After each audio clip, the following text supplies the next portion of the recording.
Hey, students, do you know who has been the poet of Iliad and Odyssey? How many books are there in Iliad and Odyssey? If we talk about the fairy queen, obviously who was the poet there? So guys, if answer is no, just follow me and follow my class. So today we are going to talk about the poetry and its forms. So we are just going to have some questions based on this. So basically we start this class with the punchline के aspire for the best but be prepared for the worst.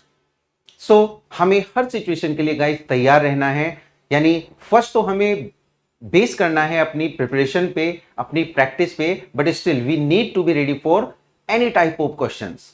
तो कैसे भी questions वहां पे आते हैं हमें उनको डील करना है. तो चलिए विदाउट गेटिंग लेट शुरू करते हैं अपने सबसे पहले क्वेश्चन को. The very first question is name the epic written by Tasso. तो तासो का बेसिकली इनमें वर्क हमारा कौन सा होगा? सबसे पहला वर्क है जेरूसलेम डिलीवर्ड, बेओवुल्फ, लुसिएड या फिर एनीड. तो अगर हम देखें Tasso had written the very first work Jerusalem delivered.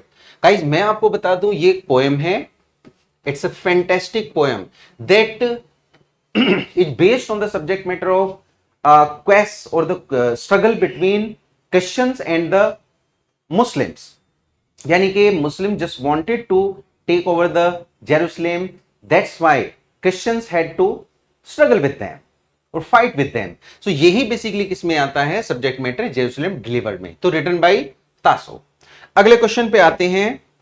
How many books are there in Homer's Iliad? Basically Iliad and Odyssey both ही जो है ग्रेट एपिक्स हैं. तो इन ग्रेट एपिक्स में अगर हम देखें तो हु हैड रिटन, बेसिकली यहाँ पे how many books are there, तो these were written by Homer. Question पूछता है कि बुक्स कितनी हैं, क्या 6 बुक्स हैं, 10 बुक्स, 12 या फिर 24? तो आंसर हमारा जाएगा 24 बुक्स. तो बेसिकली इलियड में 24 बुक्स हमारी हैं. और किसने लिखा है? It is written by, composed by Homer. अगले क्वेश्चन पे आते हैं. How many books are there in Virgil's Aeneid? Very important question. अगर गाइस हम बात करें एनीड की तो ये भी किसने लिखा है? वर्जिल ने. और ये क्या है? बेसिकली ये भी एक ग्रेट एपिक है. तो क्वेश्चन बनता है कि कितनी बुक्स हैं? 6, 10, 12 या फिर 24? तो एनीड की हम बात करें only 12 books are there. Actually there was a fashion at that time कि books used to be divided into 12 और द 24 बुक्स. सो जो अर्लियर बुक्स थी वो 24 में, बट उसके बाद जो आने वाली है वो सारी कैसी थी? 12 बुक्स में. अगले क्वेश्चन को देखते हैं. Which of the following epics has 24 books? Again आपके पास क्वेश्चन है, इनमें से कौन सा 24 बुक्स में है? Morte d'Arthur, Jerusalem delivered, divine comedy या फिर गाइस ओडिसी. ओडिसी अगर आप देखें, यानी इलियड एंड ओडिसी बोथ ही जो होमर के हैं great epics have been divided into 12 books, sorry 24 books. तो आंसर हमारा किस में जाएगा? D, Odyssey. अगले क्वेश्चन की बात करते हैं और बात करते हैं इनके हीरोज की. Who is the hero of होमर्स Iliad? Homer की इलियड में बेसिकली हम किसे एज अ प्रोटोगोनिस्ट या फिर हीरो के रूप में देखते हैं? क्या ये हरक्यूलस है, ऑडिसस है, एक्किलस है या फिर गाइस एटलस है? तो बेसिकली आंसर हमारा जाएगा एक्किलस में. मैं आपको बता दूं Achilles suppose to be the greatest hero at that time because he was the only person who had to fought in the war and the war cannot be won without him. ये भी समझाया जाता था. अगले question में हम देखेंगे कि सब्जेक्ट मैटर यहां पे बेसिकली क्या है. पहले क्वेश्चन देखते हैं. Who is the hero of Odyssey? Odyssey का हीरो कौन है? अगेन किसका है गाइस? होमर का. तो यहां पे देखेंगे प्रियम, एनियस, ऑडिपस या ओडिसस. तो आंसर हमारा जाएगा ओडिसस. तो Odysseus is the hero of Odyssey. नाम भी मैच कर रहा है तो भी हम याद रख सकते हैं. What is the central theme of होमर्स Iliad? जो होमर का बेसिकली इलियड है, जिसका बेसिकली हमने अभी देखा हीरो कौन है, दैट इज एक्किलस. उसमें पूछा गया है कि यहां पे सब्जेक्ट मैटर क्या है, सेंट्रल थीम क्या है. सो गाइस जिसकी सेंट्रल थीम है ट्रोजन वॉर. आपने बहुत सारे वर्क पढ़े हैं ट्रोजन वॉर पे. तो ट्रोजन वॉर ही यहां पे बेसिकली क्या है? The subject matter of this. And this Trojan war can not be won without the help of Achilles. ये समझा जाता है.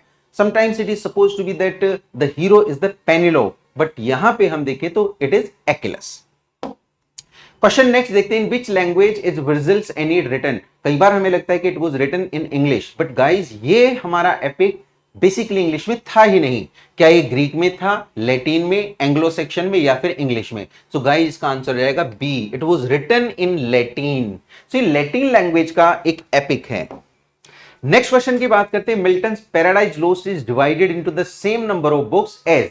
तो बेसिकली हम आपको बताएं, Paradise Lost written by Milton was divided into 10 books. यानी कि अगर हम फर्स्ट एडिशन को देखें गाइस इनके 1667 को, तो 1667 में ये 10 बुक्स में था, बट 1674 अगर सेकेंड एडिशन की बात करें, it was divided into 12 books. आप जानते हैं ये इंस्पिरेशन कहां से इनको मिली थी? This inspiration he got from this अच्छा यहां पे सिर्फ पूछा सेम नंबर ऑफ बुक्स, तो गाइस ये है डिवाइन कॉमेडी। डिवाइन कॉमेडी, वैसे तो फेरी क्वीन भी आपका 12 बुक्स में, but it was written, it was unfinished. 12 books में सोचा गया था, but it was written only in 6, यानी कि 6 बुक्स हैज बीन कंप्लीट, तो अनफिनिश्ड वर्क कहेंगे। तो आंसर हमारा क्या जाएगा? Divine comedy. अगले क्वेश्चन की बात करते हैं, Spenser's Faerie Queene was planned to be completed in 12 books, but he was able to complete only. तो बेसिकली वही क्वेश्चन हमारा आ गया कि ये बेसिकली 12 बुक्स में एक तरह से प्लान किया गया था, बट लिखी कितनी गई थी? Only 6 books. एक और फैक्ट मैं आपको इसके बारे में बता दूं कि basically Faerie Queene was dedicated to Queen Elizabeth, तो उन्हीं को एक तरह से सेलिब्रेट यहां पे किया जाता है। और सबसे बड़ी बात है कि दीज 6 बुक्स आर एलिगोरिकल, यानी कि एलिगोरिकल अगर हम देखें तो 6 books present a particular virtue, और वो वर्च्यू बेसिकली कौन किसको दिखाता है? एक नाइट को। तो 6 knights have been shown over there through the virtues, तो allegorical work है। So guys, these are the questions for you. Hope these would be helpful for you people. For more questions like this, follow this class. Thank you so much.